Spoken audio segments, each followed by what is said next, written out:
Hey guys and gals, Never here from Drakewing Game, and it's Southern Mount Toward the Gaming Drag. Today I'm coming back at you another Let's Play episode of In Case of Emergency, Cedric's Path. So yeah, let's go ahead and jump right back into it, shall we? Alarm chain, you are up, and let's go. Remis is mostly beaten. When he speaks, his voice is soft. Kiri, you will regret this. You circle him to hold your sword to his throat.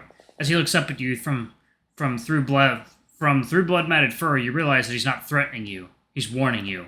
Even after everything, he still thinks he's looking out for you. Don't you see, Kieran? I'm not the villain here. There's nothing out there for us. This is all there is, this world. This Peregrine, this reality.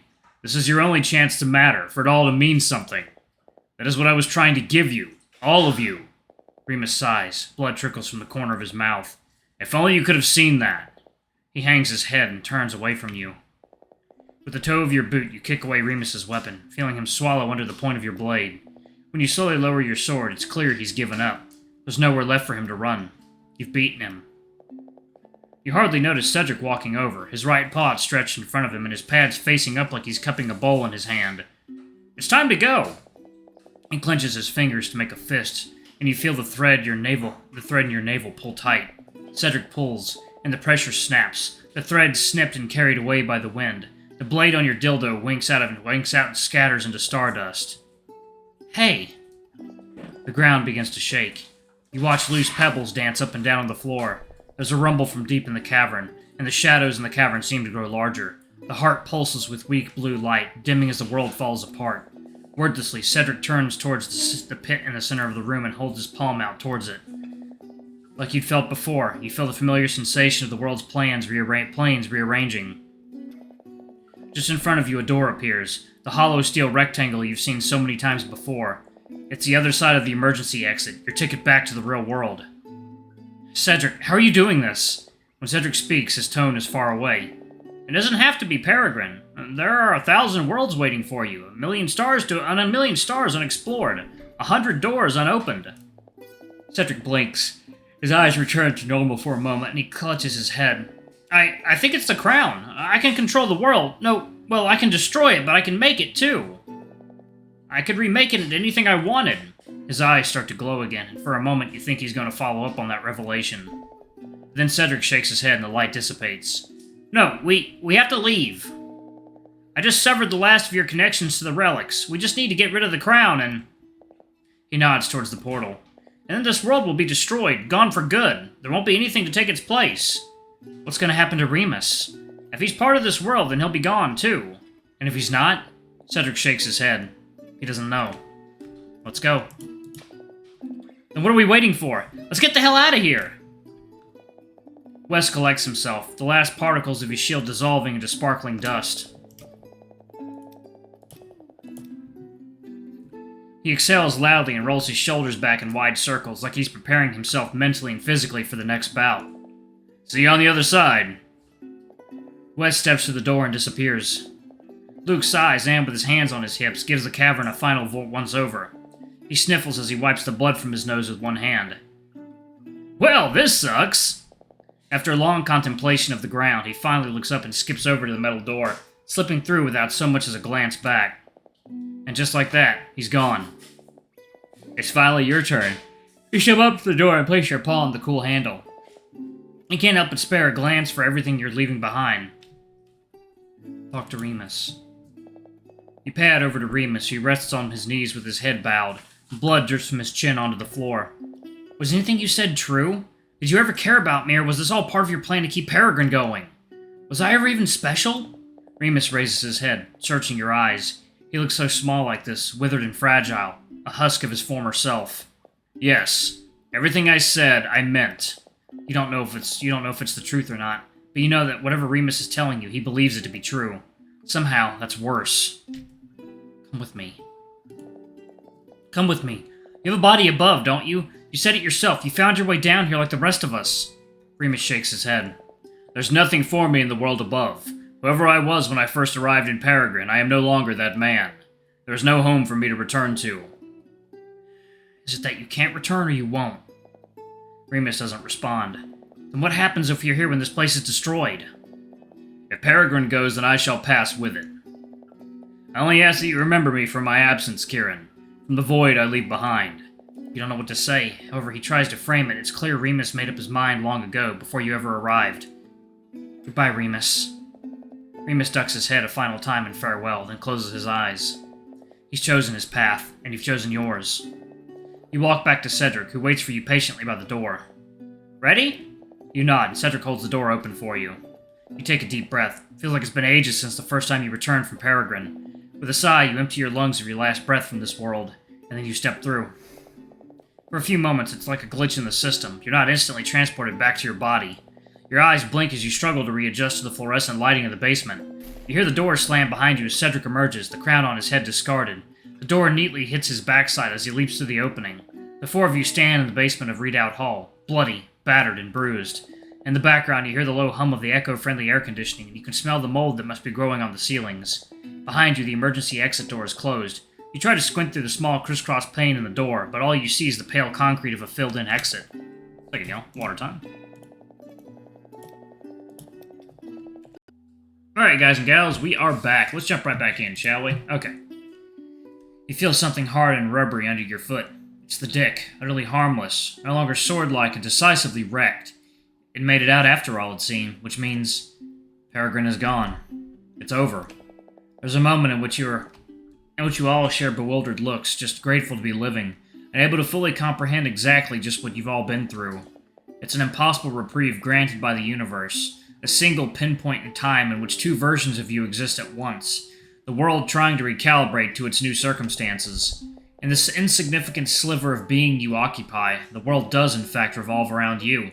The tiniest of miracles for the most significant event in the history of you.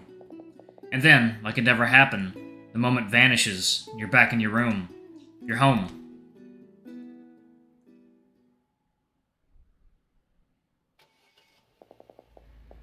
So you make a left onto the highway, or... No, wait, make a right?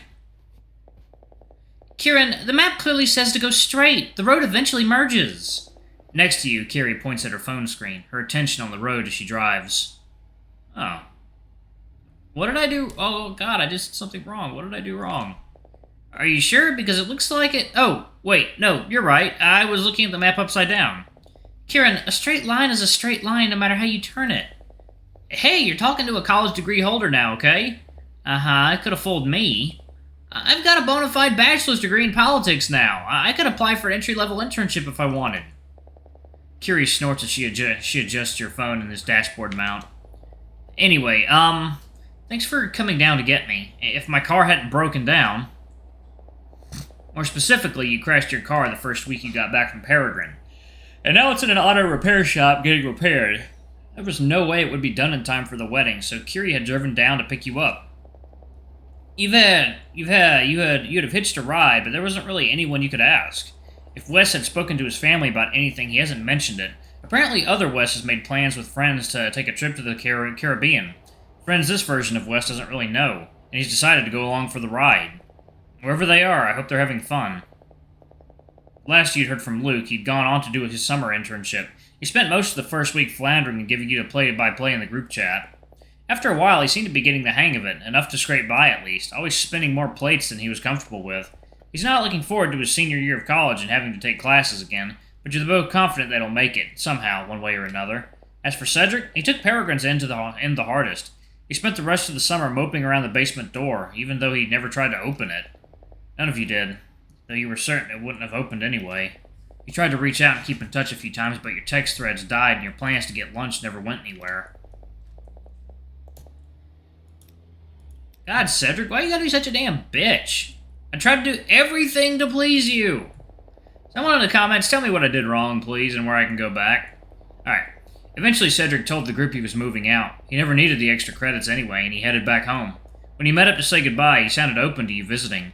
You knew it wouldn't be the same, but most of all, you knew he was going to be okay. It's fine. You'd have done the same for me. What worries you is that you're not sure you would have driven several hours to pick up your sister, but it's nice to think you're the kind of person who would have. There's a lull in the conversation as you settle into silence. The highway stretches into the horizon, distance marked only by the occasional signpost. You've been driving for almost an hour. There's still another hour left before you get to the ranch that Kiri picked out for her wedding. You have to get there early to help organize, but you're surprised your sister is trusting you with this responsibility. But maybe it has more to do with the fact that there's no one else to help. There's her husband and a few friends, and most of them on the groom's side. You're still not sure if Mom's going to be there before the actual ceremony, but you and Kiri seem to have a shared understanding that you won't be holding your breaths. So you're not bringing a +1, are you, Kieran? I'm only asking because we need to make sure all the dinner seats are accounted for. You know how particular these things can get. Even just adding one person can throw everything off. Someone hates someone else, and they get put together at the same table. Someone leaks that someone's been sleeping with someone else's husband, and the whole thing's ruined. Relax, Kiri. Everything's gonna be fine. Yeah, it's just, this is a big deal, you know? Sure, planning a wedding is a lot of, committing to someone for your whole life. Oh, yes, the wedding is costing us tens of thousands of dollars, too, so that's also a big deal. Do you know how much some of the venues cost? You should think about getting into real estate, Kieran, or wedding planning, or... Outside the window, you watch the asphalt shimmer in the distance, and you feel grateful for the cool air conditioning in your car. Everything okay? You're not getting cold feet, are you? No. Kiri's voice is sharp. I know what I want.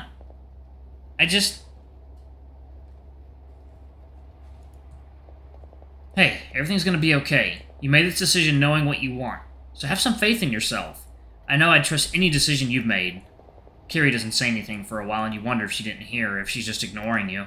Then you hear her sigh. You sound like Dad. You shudder. Never say that to me again. That makes Kiri laugh. The sound of her voice is clear as a bell next to you. You can't remember the last time you made her laugh like this. You're impossible, Kieran. I take back what I said. You're actually nothing like Dad. You think you are, and maybe just try to be, but you're not. You're your own person. Maybe more than you give yourself credit for. Yeah, I know that. Dad was loving. Are you saying I'm not? No. You are, but you're also tough, and sometimes you think so much for your own good. Too much.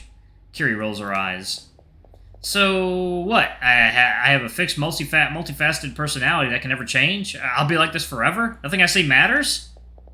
No, what I'm saying is that you're just you, Kieran. You couldn't be someone else if you tried.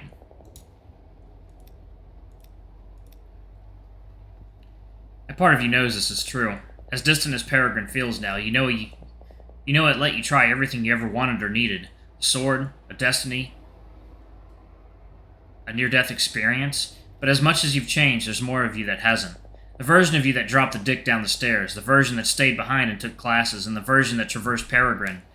They were and are all you. There was really no escape after all. Hey, am I crazy? Because I was totally expecting something encouraging like, just be yourself, or don't change yourself for other people. Yeah, well, it's a good thing I'm not giving you a speech on your wedding day, huh?